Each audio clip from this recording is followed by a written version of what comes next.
Welcome to Kavitha recipe Tamil. இன்றைக்கி பார்க்க போகிறது இனிப்பு குழிப்பணியாரம் தான் செய்ய போகிறோம். இட்லி மாவு இருந்தால் போதும், அதை ஒரு 10 நிமிஷத்துலேயே நம்ம செஞ்சு முடிச்சிடலாம். இப்போ நீங்கள் ஒரு அவசர வேலையில் நீங்கள் அதுக்காண்டி பணியாரத்துக்காண்டி தனியாக ஊற வச்சு அரைக்கிறதுக்கு பதிலாக நீங்கள் இட்லி மாவு இருந்தால் போதும், டக்குன்னு ஒரு 10 நிமிஷத்தில் செஞ்சு முடிச்சிடலாம். ஈவினிங் ஸ்நாக்ஸாக பசங்க ஸ்கூல் விட்டு வந்த உடனே நீங்கள் இந்த மாதிரி ஸ்நாக்ஸாக கூட நீங்கள் செஞ்சு கொடுத்துடலாம் ஈவினிங் டயத்தில். ஃபஸ்ட்டு இந்த ரெசிபி செய்ய தேவையான பொருள், இட்லி மாவு எடுத்திருக்கேன், தேவைக்கு ஏற்ற மாதிரி எடுத்திருக்கேன். நீங்கள் எந்த அளவு எடுக்கணுமோ அதுக்கேற்ற மாதிரி கூட்டி குறைச்சி மாவு எடுத்துக்கோங்க.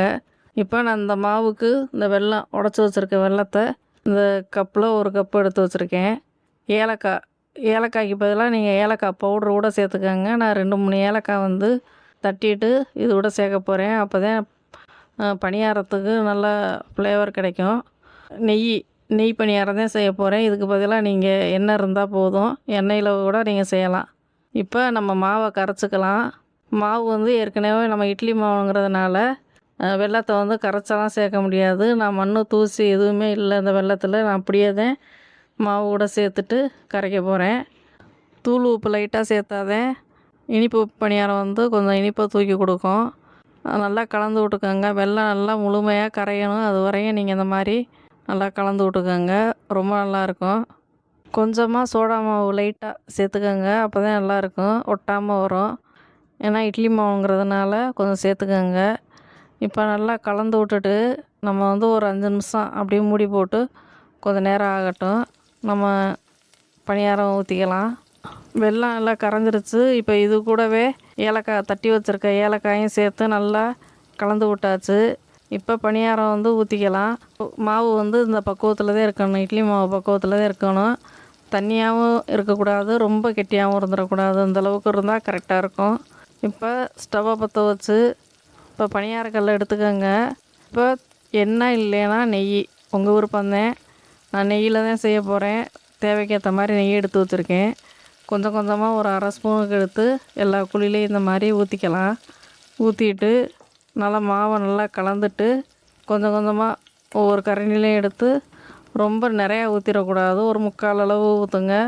வேகிறப்ப எல்லா பக்கமும் அப்படியே வெளியில் வந்துடும் மாவு. அதனால் கொஞ்சம் கொஞ்சமாக கரெக்டாக ஒரு 3/4 அளவுக்கு எல்லா குழிலையும் இந்த மாதிரி ஊற்றிக்கலாம்.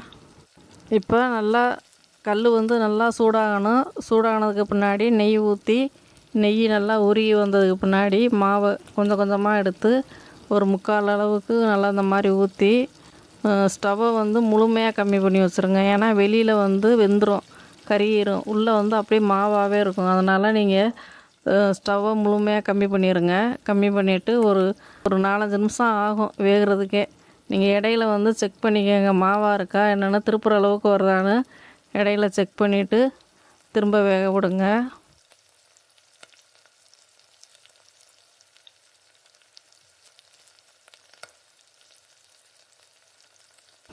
இப்போ மாவை எல்லா குழிலையும் ஒரே மாதிரி இந்த மாதிரி ஊற்றியாச்சு. இப்போ வேகட்டும். வேகிறதுக்கு ஒரு 2-3 நிமிஷம் ஆகும். நீங்கள் இடையில செக் பண்ணிக்கோங்க. அதுவரையும் நீங்கள் இந்த மாதிரி முழுமையாக ஸ்டவ்வை கம்மி பண்ணி வச்சுருங்க. நம்ம சொன்ன மாதிரியே நீங்கள் பக்குவத்தில் இந்த மாதிரி செய்கிறப்ப ரொம்ப நல்லாயிருக்கும். பிள்ளைங்க விருப்பப்பட்டு சாப்பிடுங்க. நான் இட்லி மாவு தான் எடுத்தேன். இட்லி மாவில் கொஞ்சமாக வெல்லம் எடுத்துருக்கேன். வெல்லம் கரைக்கிறப்பவே செக் பண்ணிக்கோங்க. இடையில எந்த அளவுக்கு கரெக்டாக இருக்குன்னு செக் பண்ணிக்கோங்க. அளவு தெரியலைன்னா கொஞ்சமாக உப்பு, சோடா உப்பு கொஞ்சோண்டு சேர்த்து நல்லா கலந்து விட்டுட்டு ஒரு 5 நிமிஷம் கழித்து இந்த மாதிரி நம்ம ஊற்றி எடுக்க வேண்டியதேன். இப்போ பணியாரக்கல்லை வச்சு இந்த மாதிரி நெய் ஊற்றி, நெய்க்கு பதிலாக நீங்கள் எண்ணெய் கூட சேர்த்துக்கலாம். எண்ணெய் சேர்த்து இல்லைன்னா நெய் ஊற்றிக்கோங்க. ஊற்றி நெய் நல்லா உருகினதுக்கு பின்னாடி ஒரே மாதிரி கொஞ்சமாக மாவு எடுத்து அந்த குழியில் ஃபுல்லாக நிறச்சிடக்கூடாது, 3/4 அளவு ஊற்றிட்டு ஒரே மாதிரி ஊற்றிக்கோங்க. ஊற்றிட்டு ஸ்டவ்வை முழுமையாக கம்மி பண்ணி வச்சுருங்க. ஏன்னா உள்பக்கம் வேகாது, வெளியில் வந்துடும். இந்த மாதிரி பக்குவத்தில் நீங்கள் செஞ்சு பாருங்கள், ரொம்ப நல்லாயிருக்கும். இப்போ ஒரு 2-3 நிமிஷம் ஆகும் வேகிறதுக்கு. அது வரையும் நீங்கள் வெயிட் பண்ணிவிட்டு இடையில திருப்ப வருதான்னு செக் பண்ணி பார்த்துட்டு திருப்பி விடணும். இப்போ பணியாரக்கல்லை வச்சு இந்த மாதிரி நெய் ஊற்றி, நெய்க்கு பதிலாக நீங்கள் எண்ணெய் கூட சேர்த்துக்கலாம். எண்ணெய் சேர்த்து இல்லைன்னா நெய் ஊற்றிக்கோங்க. ஊற்றி நெய் நல்லா உருகுனதுக்கு பின்னாடி ஒரே மாதிரி கொஞ்சமாக மாவு எடுத்து அந்த குழியில் வந்து ஃபுல்லாக நிறச்சிடக்கூடாது, முக்கால் அளவு ஊற்றிட்டு ஒரே மாதிரி ஊற்றிக்கோங்க. ஊற்றிட்டு ஸ்டவ்வை முழுமையாக கம்மி பண்ணி வச்சுருங்க. ஏன்னா உள்பக்கம் வேகாது, வெளியில் வந்துடும். இந்த மாதிரி பக்குவத்தில் நீங்கள் செஞ்சு பாருங்கள், ரொம்ப நல்லாயிருக்கும். இப்போ ஒரு 2-3 நிமிஷம் ஆகும் வேகிறதுக்கு. அது வரையும் நீங்கள் வெயிட் பண்ணிவிட்டு இடையில திருப்ப வருதான்னு செக் பண்ணி பார்த்துட்டு திருப்பி விடணும். இப்போ உள்பக்கம் வந்துருச்சு, நம்ம திருப்பி விடலாம். இந்த மாதிரி கூர்மையாக ஒரு கத்தி இந்த மாதிரி எடுத்துக்கோங்க, இல்லைன்னா ஸ்பூன்னு இருந்தால் கூட நீங்கள் திருப்பி விட்டுக்கோங்க. ஏன்னா ஒட்டிக்கிட்டு வரும். அதை கொஞ்சம் நல்லா இந்த மாதிரி மாவெல்லாம் எடுத்து விட்டுட்டு திருப்பி விடணும். அப்போ தான் கொஞ்சம் நல்லா 2 பக்கமும் நல்லா திருப்பி திருப்பி போட்டு வேக வைக்கணும். நம்ம எடுத்த உடனே மாவு எல்லாமே வெளியில் தெரியும்.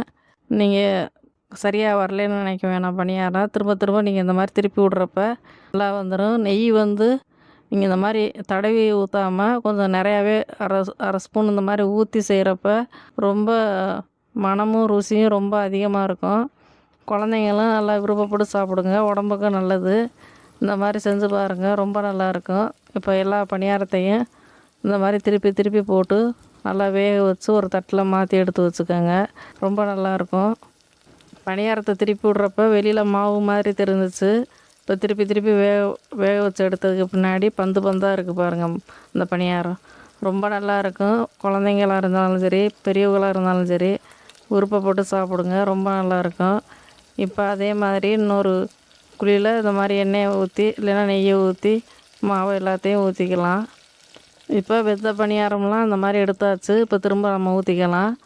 அதே மாதிரி தான் இப்போ நெய்யெல்லாம் நல்லா இந்த மாதிரி குழியில் ஊற்றிட்டு நல்லா அந்த கல் சூடானதுக்கு பின்னாடி கொஞ்சம் கொஞ்சமாக மாவு ஊற்றி முன்பக்கம் வந்ததுக்கு பின்னாடி திருப்பி போட்டு 2 பக்கமும் வேக வச்சு எடுக்கணும்.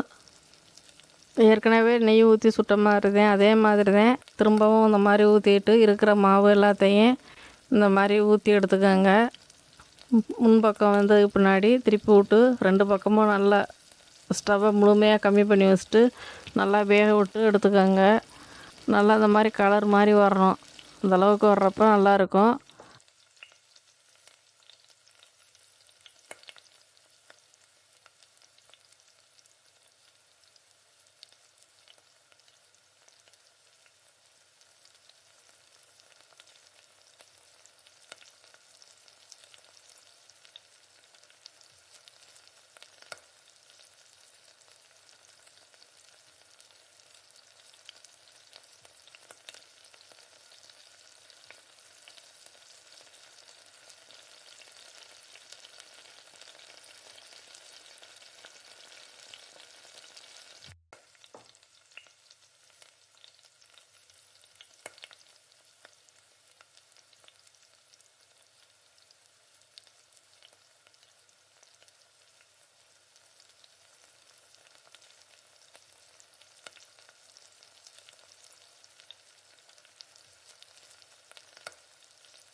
ரெண்டு பக்கமும் நல்லா வேக விட்டு ஒரு தட்டில் மாற்றி எடுத்து வச்சுக்கோங்க, ரொம்ப நல்லாயிருக்கும். இப்போ ஒரு இனிப்பு நெய் குழிப்பணியாரம் ரெடி ஆயிருச்சு. இப்போ நீங்கள் இந்த மாதிரி குழந்தைங்களுக்கு செஞ்சு கொடுங்க. ஈவினிங் டயத்தில் குழந்தைங்க மட்டும் கிடையாது, எல்லாருமே நீங்கள் விருப்பப்பட்டு சாப்பிட்லாம்.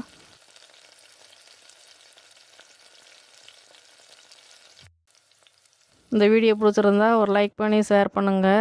மறக்காமல் சப்ஸ்கிரைப் பண்ணிடுங்க. கூடவே ஹைப் பண்ணிடுங்க.